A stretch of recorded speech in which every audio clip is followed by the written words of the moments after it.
Ahora sí comenzamos con la enseñanza de hoy. Y el anterior domingo dijimos 4 cosas que no es la iglesia, ¿no? Dijimos que no era un edificio, ¿no? No eran tampoco un grupo de clérigos del clero, capacitados, profesionales. Ellos son la iglesia y nosotros, bueno, lo miramos de lejos a los de la iglesia, ¿no? Nosotros somos los laicos, el laos, el pueblo. Eso no es bíblico, ¿no? Pero también dijimos que la iglesia no es una frate, ¿no? Tiene una gran comunión y a veces se come muy bien acá en los grupos de crecimiento, pero no es una frate. A veces tenemos la tendencia de llevar a la iglesia a que sea una fraternidad y lo malo es que transmitimos, el concepto de comunión es bonito, pero transmitimos la informalidad. A la frate voy cuando yo decido, ¿no? Cuando me queda tiempo, ¿no? Voy a la frate y cuando tengo otras cosas, pues no voy. A lo mejor voy a la iglesia y a veces la llevamos la asistencia y la participación a la iglesia a esa falta de compromiso como si fuera una fraternidad. Y tampoco es una empresa de servicios. El servicio más importante que presta la iglesia es llevar el evangelio a las personas, pero no es una empresa, ¿no? Es un organismo. Y estamos tratando de desaprender lo aprendido y aprenderlo de otra manera. Ahora, en ese sentido quisiera hacer una introducción quizás un poquito larga, pero creo que vale la pena. Cada vez que usted lee en su Biblia la palabra iglesia, hay una palabra en griego que está allí al fondo. ¿Se acuerda cuál es? Eclesía. Esa es la palabra que hay al fondo. Es la palabra griega eclesía. Si usted recuerda los primeros mensajes, enfatizamos en el significado de eclesía. ¿Alguien lo recuerda? ¿Qué significa eclesía? Gracias. Asamblea. Eclesía significa asamblea. La iglesia de Cristo, la eclesía de Cristo sería la asamblea.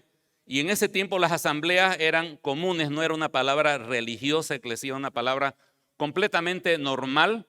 Muchas veces el gobierno de un pueblo llamaba a asamblea y asistían fuera de la ciudad a un anfiteatro o a un lugar abierto todos los ciudadanos libres de esa ciudad a tomar decisiones respecto a la marcha de la ciudad. Una asamblea en todo el sentido de la palabra, ¿no? Cuando el Señor dice, tú eres Pedro y sobre esta roca edificaré mi eclesía, Él está diciendo, mi asamblea de miembros libres, pero libres del pecado, libertados por la gracia del Señor, que se reúnen para ver las cosas del reino, para ver las cosas de Dios y llevar adelante los propósitos de Dios. Esa era la eclesía.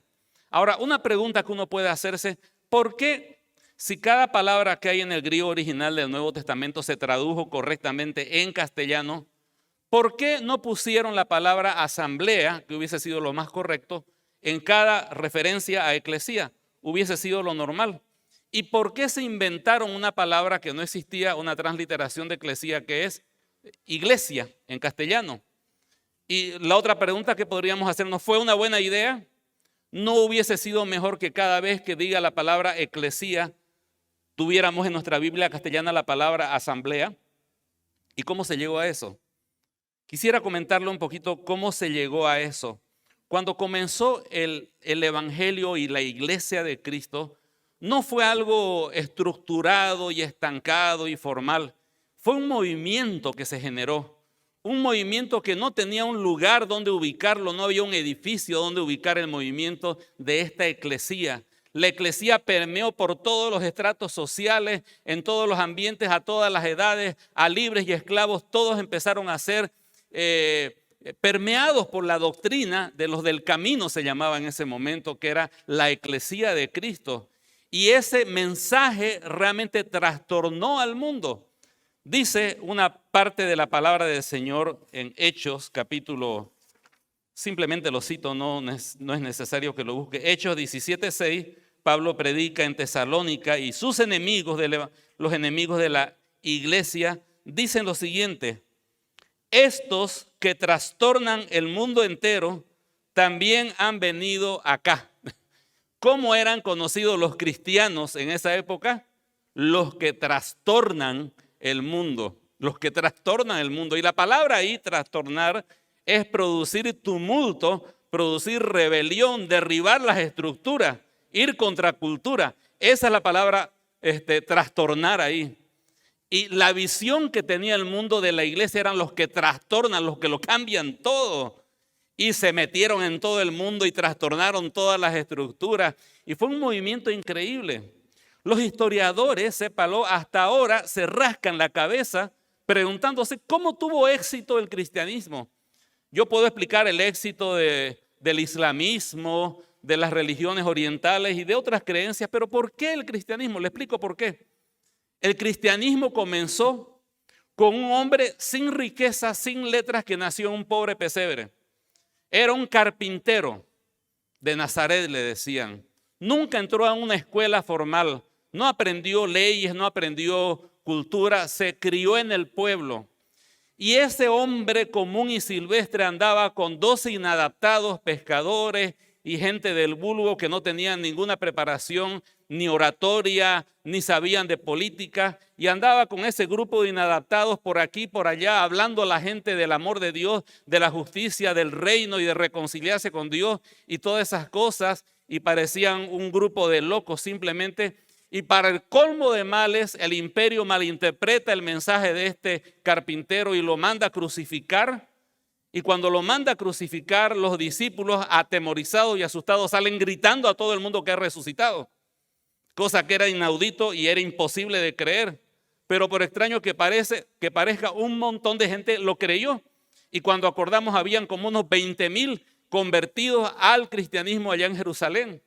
Bueno, no solamente el judaísmo se las ensañó contra los cristianos, sino también el imperio romano, y los empezó a perseguir, a matar, a torturar, a ponerlos en el circo romano y tantas otras cosas más que hicieron. Cualquier agrupación hubiera claudicado y finiquitado con semejante opresión, pero pasan 3 siglos y todo el imperio romano está contaminado por esta creencia de los del camino, de los cristianos. No hay forma de explicarlo, no tiene lógica. No tiene lógica, ¿no es cierto? Pero sin embargo así fue. Y en el año 313 hay un emperador. Los emperadores, el anterior Diocleciano era terrible. Y este otro parecía que iba a ser peor. Pero un día Constantino, de madre cristiana y de padre pagano, un día en el año 313 decreta libertad para que el cristianismo pueda ejercer libremente su fe. Muchos no lo tomaron muy en serio, se les quemaron los fusibles quizás al emperador. ¿Cómo darles libertad? Pero bueno, vamos a respetarlo. Y esa libertad comienza a tomar forma y se hacen respetar.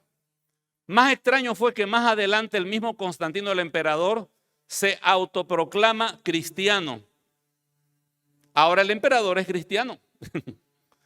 Y los cristianos, de ser perseguidos, comienzan a ser notorios y notables. Y la cosa se vuelve política. Y como sucede en la política, cuando un partido gana, todos se ponen de ese mismo color, ¿no es cierto? Eso pasa aquí en Bolivia y pasó también en esa época. Así que ahora estaba de moda ser cristiano.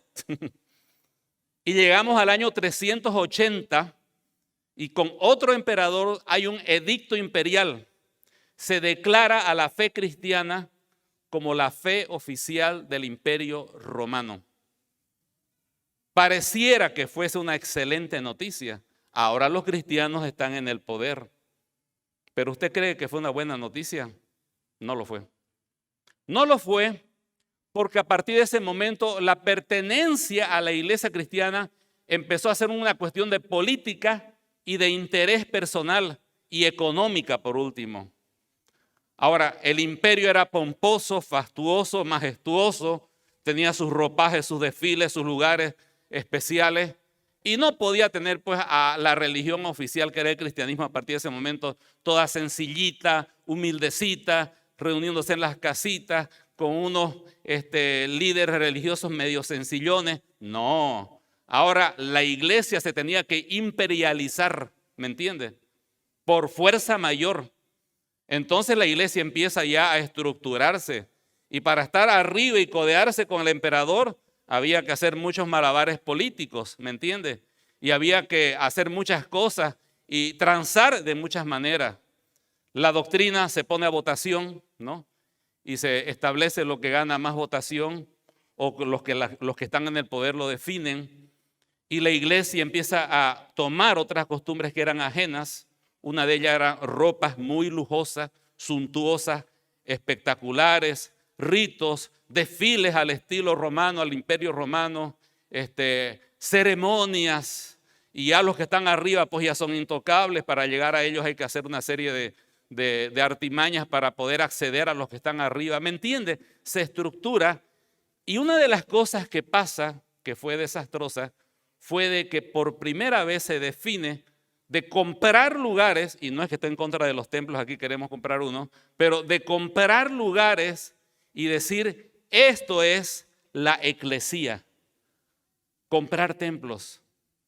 Nacen las basílicas. La basílica viene de dos palabras griegas, basileo, oikos, las casas reales. ¿Y qué es? Reales en el sentido de realeza, de majestuosidad, de riqueza. Entonces las basílicas eran lugares impresionantes realmente. Y se decía, esto es la iglesia de Cristo. De ser asamblea se convirtió en edificio. Aparecen las catedrales, de la palabra cátedra, donde el catedrático se sienta a dictar su cátedra. Esas son las catedrales. Aparecen las parroquias, que me gusta un poco el sentido de la parroquia, era el sentido de los extranjeros que se reúnen a adorar a Dios. En alemán había una palabra que utilizaban para decir la casa de los dioses, era la palabra Kirche, que luego de ahí deriva a lo que es la palabra Kirche, voy a decirlo en castellano porque no lo sé pronunciar en alemán, ¿no? Y poco a poco todos los edificios consagrados al cristianismo se les llama Kirche en alemán. Eso pasa al inglés con el nombre de church, la iglesia, ¿no? ¿Entiende cómo va cambiando todo? Ahora, ¿fue una cosa buena? Ahora, quien controla los edificios, controla la fe. Las pocas Biblias que habían, porque no había imprenta, eran muy caras, literalmente las Biblias estaban encadenadas al púlpito para que nadie se las lleve. Y estaban en latín porque estaba prohibido traducirlas a los lenguajes normales, al inglés, alemán, español. Aquellos que intentaron traducirla pagaron con su vida. Busquen Google, busquen Wikipedia, Tyndale, Wycliffe, Juan Hus. Todos ellos intentaron poner la Biblia al lenguaje común, al alemán, al inglés, al español. Casiodoro de Reina, Cipriano de Valera, se las vieron negras para poder poner la Biblia en el lenguaje normal. La Biblia estaba privada para el pueblo. Y esto es lo trágico. Cuando llega el momento de traducir la palabra eclesía, podrían haber utilizado, como hizo Tyndale, usó la palabra congregación, pero ¿sabe qué pusieron ahí? En inglés pusieron church y en castellano inventaron otra palabra, iglesia. Pero ya en ese tiempo la iglesia era una estructura física. Ahora el que controla la estructura física puede controlar las escrituras. El que controla las escrituras puede controlar la fe del pueblo. El que controla la fe del pueblo puede controlar al pueblo. Y el que controla al pueblo controla al gobernante del pueblo. Ese fue el paso. Por eso no es una cosa menor confundir iglesia con un edificio, con iglesia, lo que es ese movimiento inicial que el Señor llevó adelante por su gracia. Sencillo, sin estructuras, muchas veces con oposición, pero grupos de hermanos que amaban al Señor, que reflejaban la gloria de Cristo, que vivían de acuerdo a las Escrituras, que predicaban a Cristo y que vivían y aún morían por Cristo. Cada uno de los que estamos acá sentados somos responsables de decirle a la próxima generación qué es una iglesia. O es un edificio, una estructura jerárquica, o es simplemente la comunidad, o es simplemente la asamblea de Cristo compuesto por los creyentes que han sido renacidos. Tenemos esa responsabilidad. Con esa introducción quisiera que podamos continuar hoy en esta mañana con estas figuras que la palabra del Señor da, que nos ayudan a redefinir bíblicamente lo que es una iglesia. La iglesia es un cuerpo donde Cristo es la cabeza y nosotros somos los miembros. Hay una relación íntima de amor, una relación profunda indivisible entre Cristo y su iglesia. Por otro lado, vimos el anterior domingo que la iglesia es la esposa de aquel que es esposo, que es Cristo. ¿Cuál es la figura aquí? El matrimonio. Y así como el esposo ama a la esposa, Cristo ama a la iglesia. Y hay una relación de amor profunda. Por último, vimos que Cristo es la vid y nosotros somos los pámpanos. Así como una rama no puede sobrevivir cortada de la vid, de la misma manera, la iglesia está compuesta por personas que mantienen una conexión vital, una conexión esencial con Cristo, que son renacidos por el Espíritu Santo y permanecen en Cristo y su fruto también permanece. Hoy vamos a ver solamente dos figuras por el tiempo y el próximo domingo terminaremos con la última, que es acerca de el sumo sacerdocio de Cristo y un pueblo de sacerdotes. Hoy centraremos nuestra mirada en Cristo, el pastor, y nosotros sus ovejas. Nuevamente vamos al texto que leyó el hermano Hugo, Juan capítulo 10, y ahí vamos a mantener nuestra atención. Para darle un poquito de antecedentes de este capítulo 10, en el capítulo 8 cuenta de que ciertas personas supuestamente habían creído en Jesús y dijeron, sí, Señor, creemos en ti. Pero en la práctica demostraron de que realmente no habían creído en Él. Y hay entonces una reflexión de que uno puede decir, creo en Jesús, pero en la práctica con sus hechos demostrar de que no cree en Él. En el capítulo 9 es sanado un ciego de nacimiento en un día de reposo. Y eso ofendió a los fariseos y a toda la estructura religiosa judía, porque era inaudito y era realmente contraveniente de que tuviesen que sanar justamente en el día de reposo. Así que se arma una discusión y obviamente que se empieza a acentuar algo muy claro: los que son de Cristo y los que no son de Cristo. Y básicamente el capítulo 9 habla específicamente de aquellos que son de Cristo y no son de Cristo. Y en el capítulo 10 aparece este tema de Jesús y su rebaño y su redil y las ovejas. Entonces el sentido de este pasaje, sobre todo, a más de que el Señor es nuestro pastor y nos cuida, nos ama, nos guía, es el sentido de que hay un pastor verdadero y hay falsos pastores. También hay un rebaño verdadero y hay falsos rebaños. Y podemos hacerle algunas preguntas al texto hoy en esta mañana. Uno, ¿quién es Jesús a la luz de este pasaje? En segundo lugar, ¿cómo se entra al rebaño de Jesús? Y la otra cosa que podríamos preguntarnos es, ¿qué beneficios reciben aquellos que entran en el rebaño? Recordemos que estamos viendo esto porque queremos entender de manera bíblica qué realmente significa la palabra eclesía para nosotros. Vamos nuevamente al capítulo 10 del Evangelio de Juan y vamos al versículo 7. Volvió pues Jesús a decirles, de cierto os digo, yo soy la puerta de las ovejas. Pregunta, ¿quién es el Señor? Es la puerta, ¿no? Todos los que antes de mí vinieron ladrones son y salteadores, pero no los oyeron las ovejas. Ahora, note el versículo 9, vuelve a repetir el Señor, el yo soy.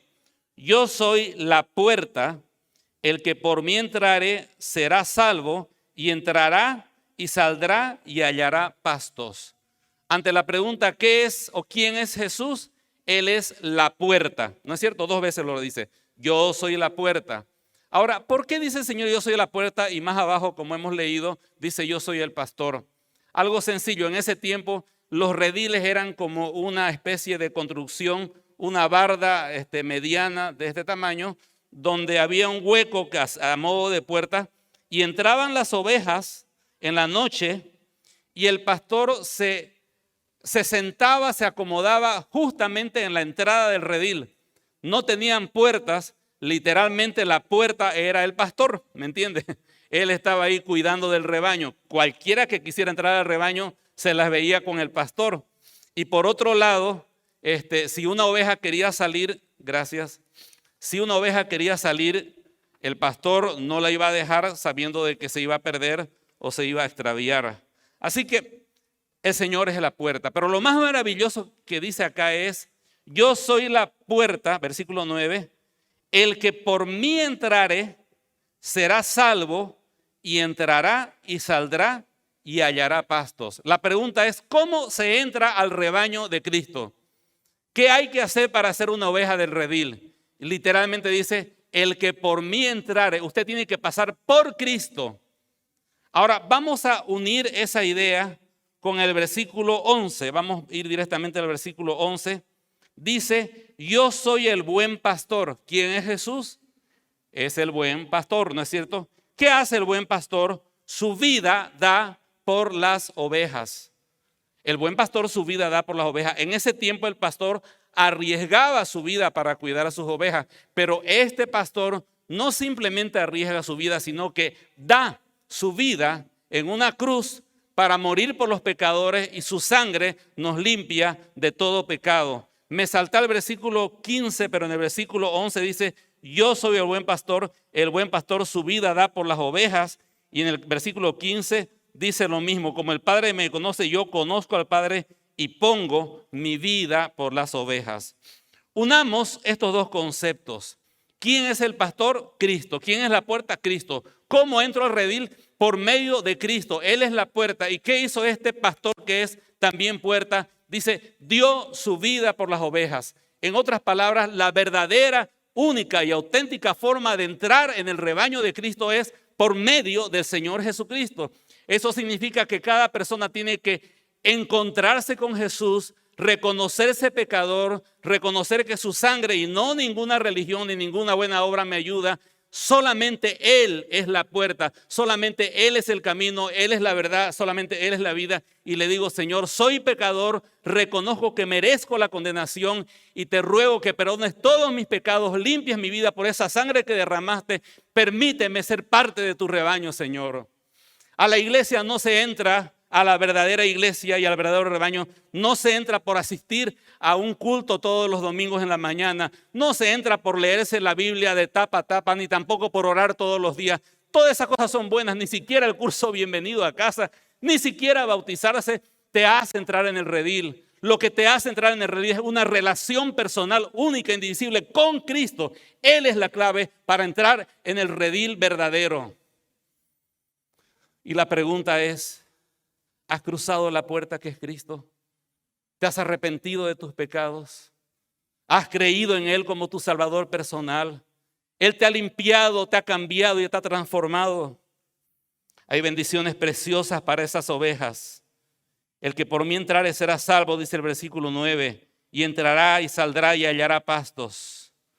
El ladrón no viene sino para matar, hurtar y destruir. Yo he venido para que tengan vida. Cristo imparte vida a sus ovejas y para que la tengan en abundancia. Más adelante dice en el versículo 10, 27, mis ovejas oyen mi voz y yo las conozco. La verdadera oveja del rebaño del Señor conoce a su Señor. Pero más importante que eso es que el Señor la conoce a la oveja y yo las conozco y me siguen. Si usted me preguntara, ¿conoce al presidente de Bolivia? Le diría, no. Sé muchas cosas de él porque leo noticias, pero a él no le conozco. Y si le preguntaran al presidente, ¿lo conoce a David Paz? Le diría, ni sé quién es, ¿no es cierto? No nos conocemos. Podemos tener información. Una persona puede saber muchas cosas acerca de Jesús, inclusive haber aprendido muchos versículos y enseñanzas. Pero una cosa es saber acerca de Jesús, otra cosa es conocerlo a Jesús.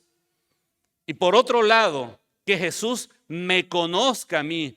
Hay una parte muy dura cuando el Señor dice, muchos vendrán en ese tiempo diciendo, Señor, en tu nombre hicimos muchas proezas, muchos milagros, y yo les diré, apartados de mí, hacedores de maldad, no os conozco.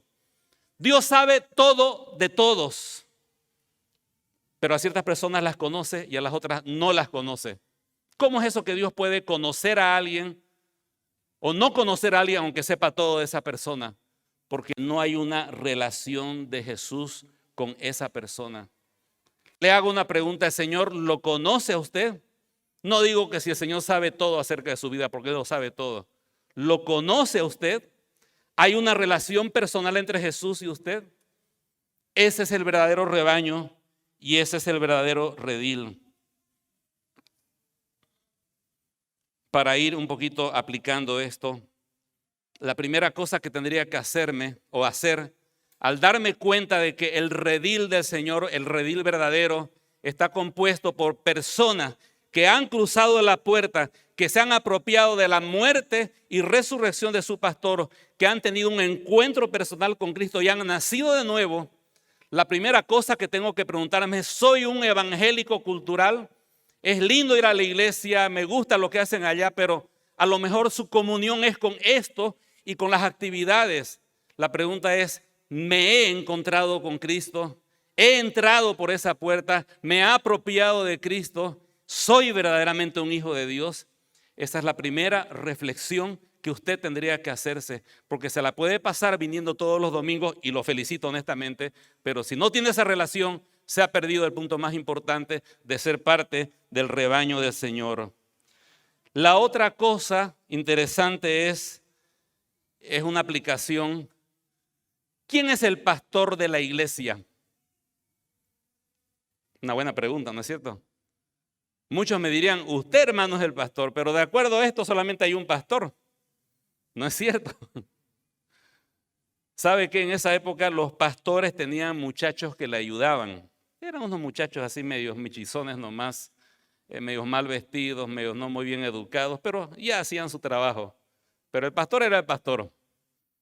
Nosotros que servimos al Señor en el ministerio somos como esos muchachos, como los arrieros que estamos ahí un poquito ayudando, pero el pastor es Cristo. Y eso tiene una aplicación práctica. Si entiendo de que el pastoreo de mi vida depende de mi conexión con Cristo, obviamente apoyado por los líderes de la iglesia y toda la comunión y los medios de la gracia que Dios nos ha dado, mi vida va a ser transformada. Cuando estaba en otra iglesia, me acuerdo que cuando llegaba el fin del culto, habían afuera un montón de gente que vendía helados, papas fritas y gollerías de todo tipo, ¿no? Y había un joven que cuando yo salía decía, David es mi pastor, nada me faltará, decía, ¿no?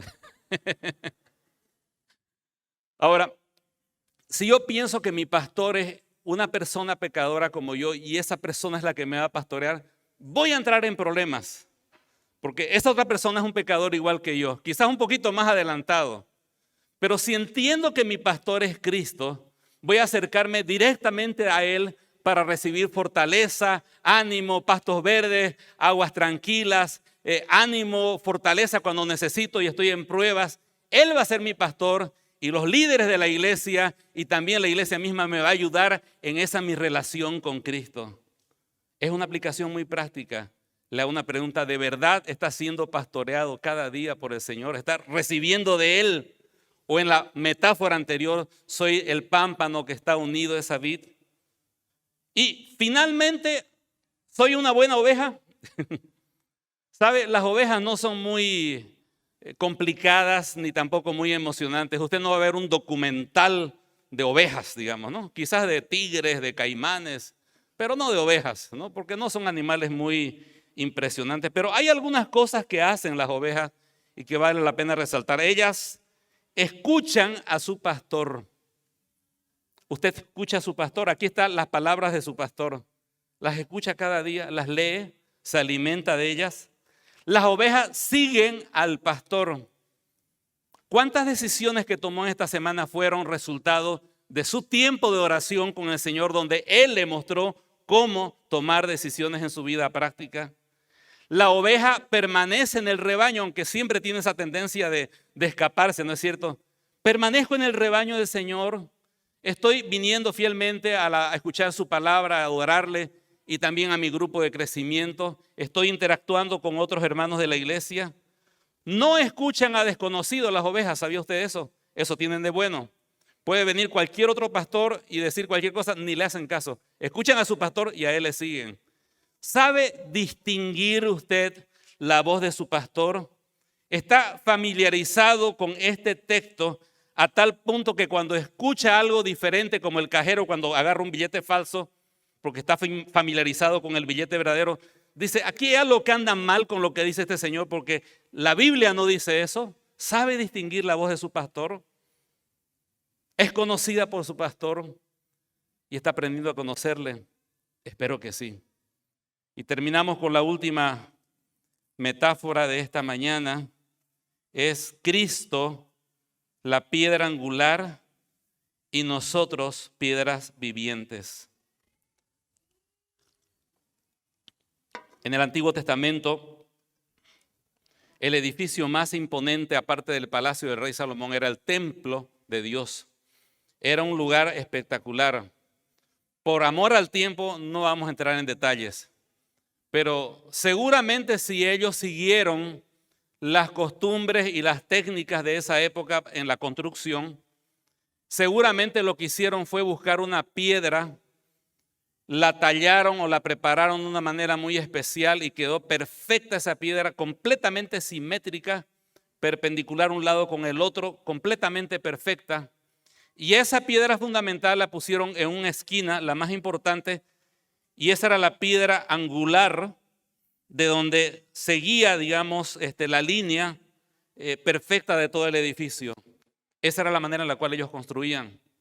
Pero luego que pusieron la piedra angular, obviamente pusieron otras piedras y otras piedras. Usted si quiere vea Muro de los Lamentos, busquen en internet, Muro de los Lamentos, y va a ver lo que ha quedado de esa construcción. Allí se ven piedras enormes, luego el segundo templo más pequeñas y el tercer templo piedras aún más pequeñas. Todo era hecho con piedras. Ahora, el templo de Dios en ese tiempo era el lugar de la gloria de Dios. Los judíos oraban mirando hacia ese templo.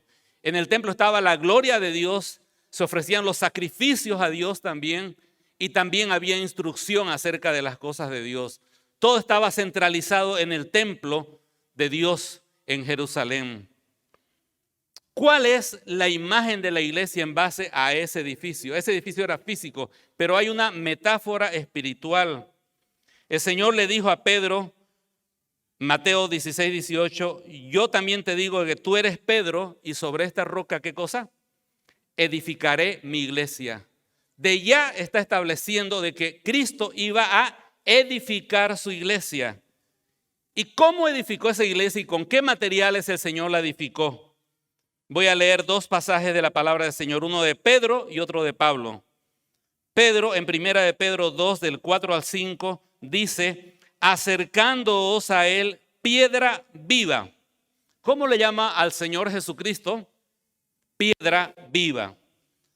Desechada ciertamente por los hombres. ¿En qué sentido el Señor fue desechado? Bueno, él era rey, pero fue crucificado, fue desechado por el pueblo, fue crucificado por nuestros pecados. Más para Dios escogida y preciosa. Así como los constructores decían, esta piedra es la piedra perfecta, Cristo era la piedra escogida y perfecta.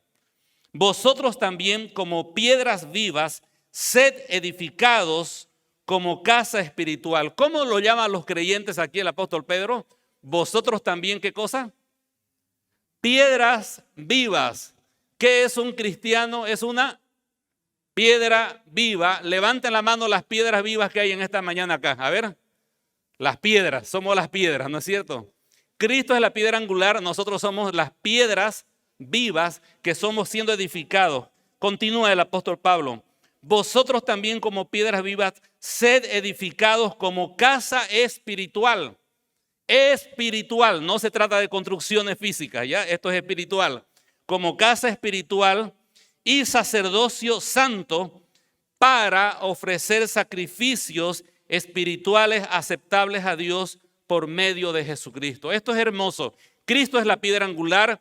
Cada persona que afirma creer en Jesús, que realmente ha nacido de nuevo, es como otra piedra que se coloca en el templo y hay otra piedra y se va conformando un edificio espiritual preciosísimo donde se revela y se manifiesta la gloria de Dios y donde cada piedra tiene una función sacerdotal de ofrecer sacrificios agradables a Dios. Eso lo veremos mejor el próximo domingo. Ahora quiero citar a Pablo en Efesios capítulo 2, versículo 19. Dice, así que ya no sois extranjeros ni advenedizos, sino conciudadanos de los santos y miembros de la familia de Dios. Versículo 20 dice, edificados sobre el fundamento. Relaciona esto con Mateo 16, 18, por favor. Yo edificaré mi iglesia. Ahora Pablo dice aquí, edificados, ¿no? Sobre el fundamento de los apóstoles y profetas. ¿A quién le dijo, tú eres Pedro y sobre esta, tú eres Kefa y sobre esta Kefa edificaré mi iglesia? A Pedro. Y Pedro, en representación a todos los apóstoles, establecieron el fundamento. ¿Y cuál es ese fundamento? Lo tiene en su mano, la palabra de Dios. Ese es el fundamento que ellos nos dejaron para poder establecer. Todo lo que decimos, predicamos y hablamos está basado en la palabra del Señor. Ahora continúa diciendo, edificado sobre el fundamento de los apóstoles y profetas, siendo la principal piedra del ángulo, ya saben qué significa eso, ¿quién?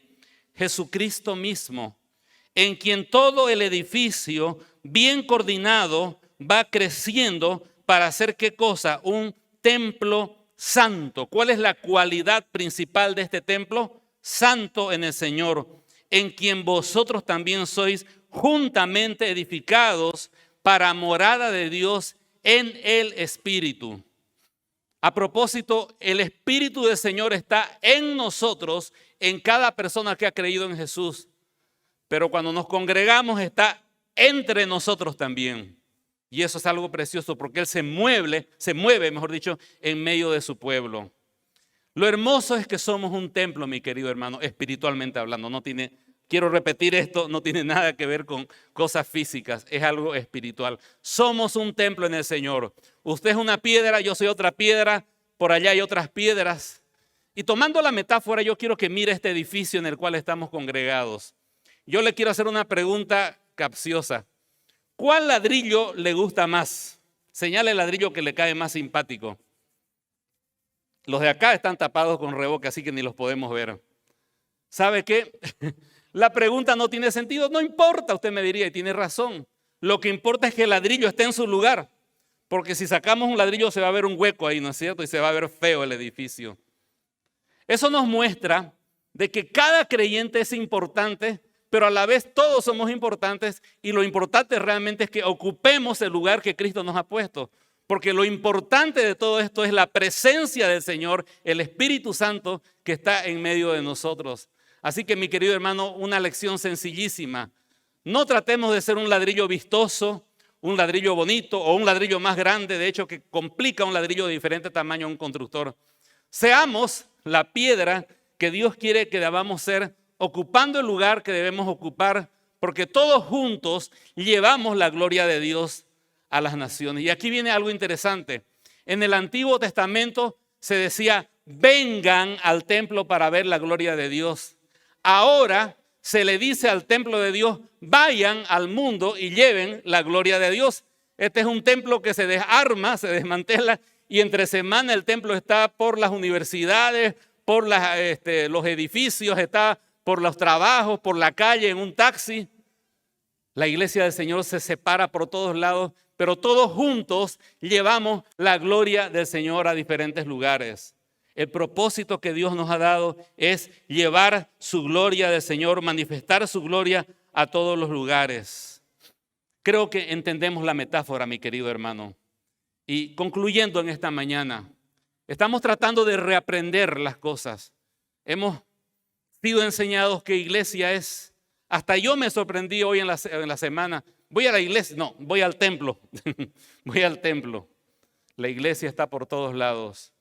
Y estamos queriendo renovar nuestra mente en base a lo que enseña la palabra del Señor.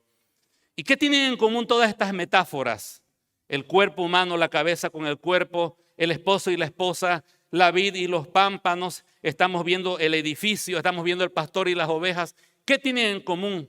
De que lo que le da vitalidad a la iglesia es la relación, la conexión y la unión de cada creyente con Cristo. Ese es el punto principal. Cristo está en el centro. Nuestra comunión, nuestro contacto con Él hace que sea algo vivo, dinámico y verdadero. No somos una agrupación de gente religiosa. No somos simplemente un grupo de personas que se han organizado para hacer algo. Cada uno de nosotros espera que tenga esa conexión íntima con el Señor. Y Él, como el pastor, como el esposo, como la vida verdadera, etcétera, provee, alimenta, fortalece, anima. Y nosotros, en la responsabilidad que Dios nos ha dado, amamos, servimos, cuidamos, manifestamos la gloria de Dios seguimos las instrucciones, etcétera, etcétera. Quiero motivarle a que usted pueda reflexionar. Que no se vaya de acá y se olvide de esto. Piense durante la semana, ¿qué es la iglesia del Señor? ¿Estoy siendo un buen ladrillo? ¿Estoy siendo un buen pámpano? ¿Estoy siendo el miembro que Dios quiere que sea? Y si descubre que toda su experiencia espiritual es simplemente ser un evangélico cultural, qué bueno, viene a la iglesia porque viene a la iglesia, pero no hay esa conexión con Cristo. Por favor, quiero pedirle, arrodíllese en su casa, encuéntrese con el Señor Jesús, reconozca su situación, está separado de Él, arrepiéntase, pídale que perdone todos sus pecados y dígale que a partir de ahora quiere tener esa conexión con Él, que Él le dé una nueva vida, una nueva relación. Eso lo hace parte de su verdadero redil. Próximo domingo estaremos hablando acerca del sacerdocio del creyente. Hay agrupaciones en la cristiandad que tienen sacerdotes. La pregunta sería, ¿deberíamos tener sacerdotes nosotros? ¿Quiénes serían nuestros sacerdotes? ¿Quiénes son los sacerdotes bíblicamente hablando? Estas preguntas serán respondidas el próximo domingo, así que por favor no se falte. Oramos. Amado Padre, gracias por esta mañana. Y nuevamente, Señor, oramos para que usted renueve nuestro entendimiento acerca de lo que es su iglesia y cambiando nuestra manera de pensar en una convicción venida de su Espíritu Santo, podamos, Señor, participar de la iglesia con otra visión, con otra mentalidad, Señor, conforme a su palabra. Y usted pueda utilizar a su iglesia para su gloria y para su honra. En el nombre del Señor Jesús, amén.